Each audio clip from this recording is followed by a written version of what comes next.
पंचांग के अनुसार हर वर्ष शारदीय नवरात्रि के समापन के अगले दिन विजयदशमी का त्योहार मनाया जाता है। विजयदशमी का त्योहार हर साल आश्विन मास की शुक्ल पक्ष की दशमी तिथि को मनाया जाता है। आज के दिन श्रीराम ने रावण को मारकर बुराई का अंत किया था।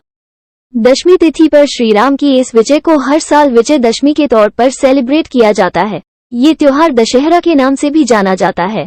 मैसूर के वोडेयार ने विजयनगर साम्राज्य के दक्षिणी हिस्सों में एक राज्य का गठन किया और महानवमी दशहरा त्योहार का जश्न जारी रखा। ये परंपरा शुरू में राजा वोडेयार प्रथम द्वारा सितंबर 1610 के मध्य में श्रीरंगपट्टनम में शुरू की गई थी। पद्म पुराण तथा श्रीमद्भागवत पुराण के अनुसार हिरण्याक्ष एवं हिरण्यकशिपु दूसरे जन्म में रावण और कुंभकर्ण के रूप में पैदा हुए। वाल्मीकि रामायण के अनुसार रावण पुलस्त्य मुनि का पौत्र था, अर्थात उनके पुत्र विश्रवा का पुत्र था। रांची में पाकिस्तान से आए शरणार्थियों की ओर से विजयादशमी के दिन 1948 में रावण दहन कर दशहरा मनाए जाने की परंपरा की शुरुआत की थी। बुराई पर अच्छाई की जीत का प्रतीक दशहरा हिंदू कैलेंडर के 7वें महीने अश्विन सितंबर अक्टूबर महीने के 10वें दिन मनाया जाता है, जिसमें पूर्णिमा दिखाई देती है। इस घटना को उज्ज्वल पखवाड़ा कहा जाता है।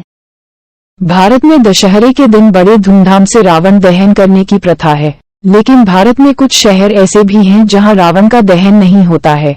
ऐसे शहर जहां पर दशहरे के दिन रावण के पुतले को जलाया नहीं जाता है, बल्कि रावण की पूजा की जाती है। जिन शहरों में रावण दहन नहीं किया जाता है, उन शहरों में कर्नाटक के कोलार शहर में रावण दहन नहीं करते हैं। कर्नाटक के ही मंड्या जिले के मालवल्ली तहसील में मीरावन का मंदिर बना हुआ है। यहाँ भी दशहरे में रावण का पुतला नहीं जलाया जाता है। हिमाचल प्रदेश के कांगड़ा जिले में शिवनगरी के नाम से मशहूर बैजनाथ कस्बा है। मान्यता है कि यहाँ रावण ने कुछ साल बैजनाथ में भगवान शिव की तपस्या कर मोक्ष का वरदान प्राप्त किया था। राजस्थान के जोधपुर जिले के मंदोदरी नामक क्षेत्र को रावण और मंदोदरी के विवाह का स्थल माना जाता है। जोधपुर में रावण और मंदोदरी के विवाह स्थल पर आज भी रावण की चवरी नामक एक छतरी मौजूद है। शहर के चांदपोल क्षेत्र में रावण का मंदिर बनाया गया है।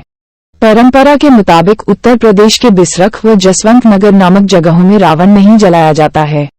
बिसरख गांव रावण का ननिहाल माना जाता है। बिसरख गांव का जिक्र तो शिवपुराण में भी किया गया है। जसवंत नगर में दशहरे के दिन रावण के टुकड़े कर दिए जाते हैं और 13वें दिन रावण की 13वीं भी की जाती है। मध्य प्रदेश के उज्जैन जिले के चिखली गांव और मंदसौर में भी रावण का दहन नहीं किया जाता है। कहा जाता है कि मंदसौर का असली नाम दशपुर था और यह रावण की पत्नी मंदोदरी का मायका था। कथाओं के अनुसार रावण ने आंध्र प्रदेश के काकीनडा में एक शिवलिंग की स्थापना की थी। यहाँ शिव और रावण दोनों की पूजा मछुआरा समुदाय करता है। महाराष्ट्र में अमरावती के गढ़चिरौली नामक स्थान पर आदिवासी समुदाय रावण का पूजन करते हैं और पुतले का दहन नहीं करते हैं। भले ही रावण को व्यापक रूप से लंका के राक्षस राजा बुराई का प्रतीक और महाकाव्य रामायण के मुख्य खलनायक के रूप में देखा जाता है, लेकिन ये बात कम ही लोग जानते हैं कि वो कई सकारात्मक गुणों से भी संपन्न था। ऐसा माना जाता है कि रावण के 10 सिर 6 शास्त्रों और 4 वेदों का प्रतिनिधित्व करते हैं, जिन पर उसे महारत हासिल थी। प्रतीकात्मक रूप से 10 सिर रावण की मानसिक शक्ति का प्रतिनिधित्व कर सकते हैं, जो एक औसत इंसान की मानसिक शक्ति से 10 गुना अधिक मानी जाती है।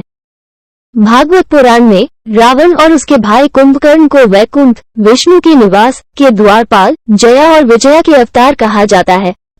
वाल्मीकि रामायण के अनुसार रावण पुलस्त्य मुनि का पौत्र था, अर्थात उनके पुत्र विश्रवा का पुत्र था। विश्रवा की वरवर्णिनी राका और कैकसी नामक 3 पत्नियां थीं।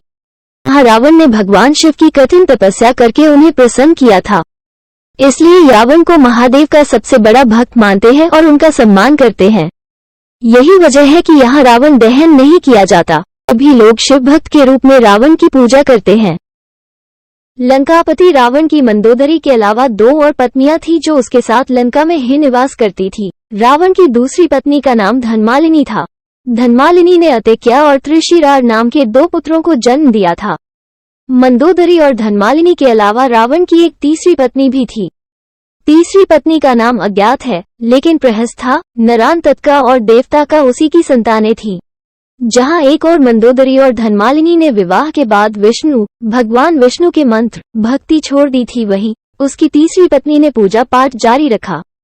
माना जाता है कि इसी बात से क्रोधित होकर रावण ने अपनी तीसरी पत्नी की हत्या कर दी थी, जिसके फल रावण को मृत्यु रूप में मिला। रामायण में बताया गया है कि 7 बेटों के अलावा रावण की एक बेटी भी थी, जिसका नाम सुवर्णमछा या सुवर्णमत्स्य था। कहा जाता है कि सुवर्णमत्स्य देखने में बहुत सुंदर थी। उसे स्वर्ण जलपरी भी कहा जाता है। सुवर्णमत्स्य का शरीर सोने की तरह दमकता था। रावण ने माता सीता का अपहरण किया। उनके जीवन का यही कार्य है जो बुरा है और भी है जो कामवश उन्होंने उसे अंजाम दिया। और ज्यादातर लोग यही जानते हैं कि रावण सिर्फ श्रीराम से ही हारा था, लेकिन ये सच नहीं है। रावण श्रीराम से पहले भी 4 लोगों से हार चुका था। राम भगवान से पहले रावण शिव जी, राजा बलि, बाली और सहस्त्रबाहु अर्जुन से भी पराजित हो चुका था। बाली की पत्नी तारा और रावण की पत्नी मंदोदरी दोनों बहनें थीं। वाल्मीकि रामायण में रावण का वर्णन इस प्रकार किया गया है, जिसकी 20 भुजाएं, 10 चेहरे और चौड़ी छाती थी, और वह राजाओं के देवता इंद्र के सभी राज्यचिन्हों का स्वामी था। रावण की बहन शूर्पणखा को उसके और रावण के बीच युद्ध का मुख्य कारण माना जाता है। जब शूर्पणखा ने लक्ष्मण के सामने प्रस्ताव रखा तो उसे लक्ष्मण ने अस्वीकार कर दिया और यहाँ तक कि उसकी नाक भी काट दी। इसके बाद उन्होंने सीता की सुंदरता का वर्णन करते हुए रावण को सीता का अपहरण करने के लिए उकसाया, जिससे अंततः युद्ध हुआ। कुछ लोग मानते हैं कि रामायण एक वास्तविक राजा के इर्द गिर्द बुनी गई एक अर्ध काल्पनिक कहानी है, जिसने 2554 से 2517 ईसा पूर्व तक श्रीलंका पर शासन किया था। श्रीलंका की किंवदंती यह है कि विद्वान रावण के अधीन श्रीलंका ने विज्ञान और चिकित्सा में महान प्रगति देखी। बता दें कि प्रभु श्रीराम ने लंका पर चढ़ाई करने के पहले शिव की आराधना की थी। इसके बाद भगवान राम और रावण का युद्ध कुल 8 दिनों तक चला था। लेकिन कुछ मान्यताओं के अनुसार यह भी बताया जाता है कि यह युद्ध 84 दिनों तक चला था। रावण का असली नाम दशग्रीव था। उसको उसके 10 सरों के कारण भी दशानन के नाम से जाना जाता है। रामायण में जिक्र है कि राम ने भी एक बार रावण को महाविद्वान, उसके ज्ञान के संदर्भ में महान ब्राह्मण के रूप में संबोधित किया था। रामायण में रावण को ऋषि विश्रवा की संतान बताया गया है, लेकिन उसकी मां कैकसी क्षत्रिय राक्षस कुल की थी, इसलिए उसे ब्रह्मराक्षस कहा जाता था। सारस्वत ब्राह्मण महर्षि पुलस्त्य ऋषि का पौत्र और विश्रवा का पुत्र रावण एक परम भगवान शिव भक्त, उद्भट राजनीतिज्ञ, महाप्रतापी, महापराक्रमी योद्धा, अत्यंत बलशाली, शास्त्रों का प्रखर ज्ञाता, प्रकांड विद्वान, पंडित एवं महाज्ञानी था।